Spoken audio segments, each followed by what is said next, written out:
આ પેકેજ સહાયમાં જે કોઈ લારી કે રેકડી ચલાવતા હોય અને જેમને લારી કે રેકડીમાં નુકસાન થયું હોય એવા લોકોને 7500 રૂપિયાની સહાય કરવાનું નક્કી કરવામાં આવ્યું છે.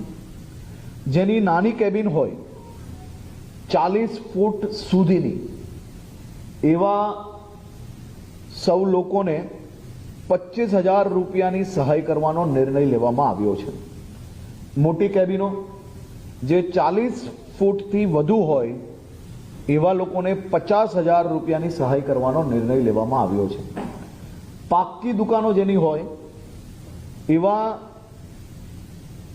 સૌ લોકોને 1 લાખ રૂપિયાની સહાય આ છેલ્લા 3 મહિનામાં જે લોકોએ જીએસટી રિટર્ન ભર્યું હશે એની કોઈ મર્યાદા નથી, પરંતુ જે જીએસટી રિટર્ન ભરતું હોય એવા લોકોને પાક્કી દુકાનમાં 1 લાખ રૂપિયાની સહાય આપવામાં આવશે.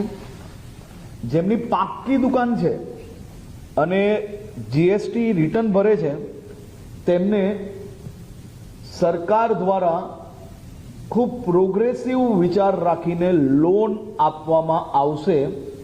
આ લોન પર 3 વર્ષ માટે 7% દરે વ્યાજ સહાય એ રાજ્ય સરકાર દ્વારા ડાયરેક્ટ ચૂકવવામાં આવશે.